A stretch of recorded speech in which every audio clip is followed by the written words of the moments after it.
paix et bénédiction du Seigneur sur vous. Don Luc Baudéa, évêque de l'Église catholique apostolique brésilienne. Il y a des différences et des similitudes dans la liturgie, dans le culte, dans les rituels aussi.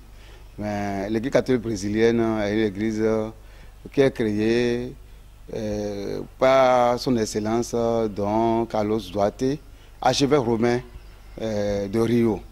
Il était l'archevêque de Rio. Dans sa pastorale, ce message pastoral, il se dit qu'il faut que l'Église revienne vraiment au Christ. Parce que le Christ s'est intéressé aux pauvres. Il faut vraiment lutter pour que les pauvres aient accès effectivement à l'Église. Donc il a écrit, il a fait pas mal d'écrits. Il a écrit à Rome pour dire attention. Il a écrit sur le célibat par exemple, parce qu'il dit que lui constate, étant archevêque romain, dans son diocèse, il constate que les prêtres qui ont fait la promesse de célibat, pas forcément, c'est pas le qui les lit, mais la promesse de célibat, dans son diocèse, il se dit s'il est opportun de voir ces célibataires-là, parce qu'il constate beaucoup de ces prêtres sont simplement célibataires de nom, mais en dessous, il y a trop de choses cachées. Il dit vraiment qu'on ne peut pas être dans le Christ et faire l'hypocrisie. Il faut que le mystère eucharistique soit fortement ouvert et aux mariés et aux célibataires.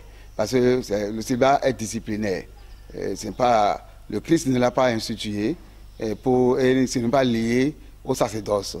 Donc, il demande expressément que, au lieu de vivre avec des personnes qui se disent célibataires, mais au fond, ils sont officieusement dans des liens, que ça gêne son entendement. Et là, il dit qu'il est obligé de faire cette ouverture-là. Les personnes qui sont même mariées peuvent avoir accès au sacerdoce, bon père de famille et bon prêtre. Il a quand même vraiment pensé à cela. En dehors de ces questions disciplinaires, vous croyez déjà, en 1870, les églises, appelées l'église vieille catholique, c'est avant même la réforme du Concile du Vatican I, ils se sont dit attention, l'infaillibilité papale est rejetée. Beaucoup d'évêques sont évêques romains, mais voient de visu que l'infaillibilité papale n'est pas correcte. Lui-même dit qu'il faut vraiment, ce qui est vraiment catholique, c'est ce qui est cru partout et accepté de tous. Donc, il dit que le pape est infaillible, qu'il ne reconnaît pas la primauté papale. Mais qu'est-ce qu'on reconnaît? Le pape est le premier parmi les égaux. Parce que ce n'est pas des égaux, c'est les divisions de l'Église. Il y a l'Église d'Antioche, il y a l'Église de Rome, il y a l'Église de Jérusalem, l'Église de Constantinople. Donc, ces patriarcats ont des supérieurs qu'on nomme patriarches et on choisit, ils se réunissent pour choisir quelqu'un pour les représenter. C'est comme ça que la primauté est venue à Rome, où l'évêque de Rome est choisi pour être porte-parole des autres évêques. Vous savez, étant archevêque romain de Rio, archevêque catholique romain de Rio, s'il va sur ces questions, il faut savoir que difficilement il sera compris. Il a compris. Mais il dit que les sacrements, la simonie dans l'Église, les ordres, les sacrements qui sont vendus à coup d'argent, le Christ n'a jamais signalé cela. Le Christ refuse du coup que l'Eucharistie soit vraiment ouverte à tout le monde. Tous ceux qui, de leur âme, de leur corps, de leur conscience, sont enseignés et qu'ils aient accès au corps et au sang du Christ. Donc, il y a pas mal, il y a au moins 15 points qu'il a abordés validement.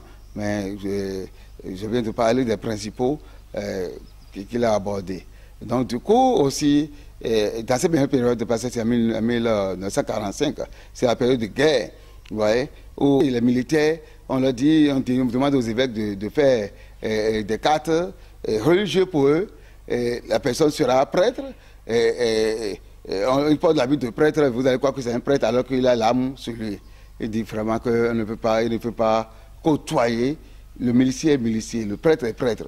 Donc il ne peut pas côtoyer, entrer dans ces réformes, entrer dans ces hypocrisies, et il est resté naturel. Et là, il crée la congrégation. Mais déjà, Et Rome ne l'a jamais excommunié parce que l'Église catholique, pour toute Église catholique, c'est l'association apostolique. Donc l'Église, c'est la première chose qu'on regarde, l'association apostolique. Ici, là, maintenant, j'ai une association apostolique romaine. Partout, même à Rome, partout, je présente ma association, c'est validé. La même association apostolique que le pape François qui est là. On a la même association apostolique. Donc, il n'y a pas... C'est ça, l'association apostolique, c'est ça qui nous lie aux piliers de l'Église, aux apôtres. Donc, dans cette succession-là. Et il permet la liberté, c'est ça qui est c'est la salle d'un symbole. Il dit, dans la foi en Dieu et la liberté d'expression. La liberté d'expression, il faut avoir la liberté de vivre. Il ne faut pas vivre caché, vivre dans des impositions. Comme il dit souvent, il dit que c'est la loi de l'amour. La loi de l'amour qui prime surtout. À quoi bon d'avoir un prêtre célibataire qui n'est pas saint? À quoi bon d'avoir ceci? Donc, il faut que la personne soit consciente de son ministère. Et c'est ça notre pastoral. Sur le terrain, l'Église n'est pas assez répandue. Nous sommes déjà ici à Révilla-Corsavier, nous sommes à Bomé, nous sommes à Marseille.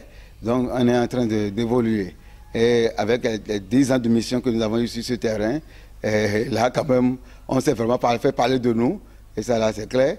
Et on sait que nous sommes vraiment les biens là et nous existons. Seulement que il reste parce que nous sommes très jeunes, l'Église est très jeune ici. Si nous n'avons que 10 ans, il faut vous dire, par rapport aux centenaires de cette Église, donc nous sommes vraiment à grands pas. Et nous avons eu, pour l'Afrique, les plus grands événements ici au Bénin, parce que depuis plus de 75 ans de fondation, la première visite, c'est au Bénin ici, que ça a eu lieu. Et ça a drainé en ville plus de 3000 personnes vraiment qui soutiennent nos actions. D'ailleurs, dans toutes les églises chrétiennes, on ne pas des églises chrétiennes, l'église chrétienne catholique, ce n'est pas seulement l'église romaine, ni l'église brésilienne, ni l'église vieille catholique, dans toutes les églises catholiques chrétiennes. Qu'est-ce qu'on demande? On demande à ce que les gens soient conscients, les gens soient conscients du sacrement dont ils sont appelés. Parce que c'est un appel. Vous voyez. Certaines églises chrétiennes, juste après le baptême, communient les enfants et confirment même les enfants en même temps. C'est une pratique qui avait existé dans l'église, qui continue d'exister. Chacun avait sa doctrine. Mais chez l'église brésilienne, nous demandons que les enfants soient conscients.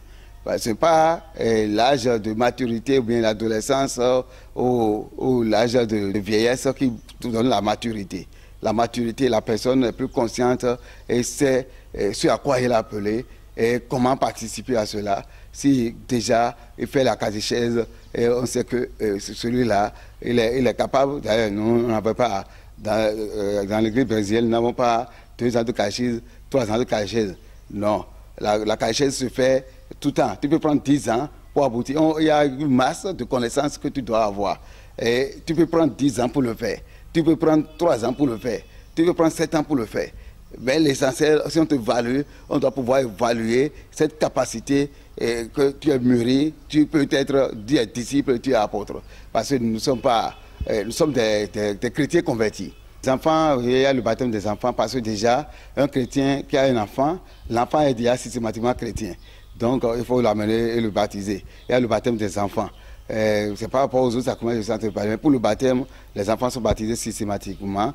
Et comme on dit, déjà à leur naissance, ils ont une période de 8 ou de 40 jours et autres pour venir et faire de l'enfant chrétien.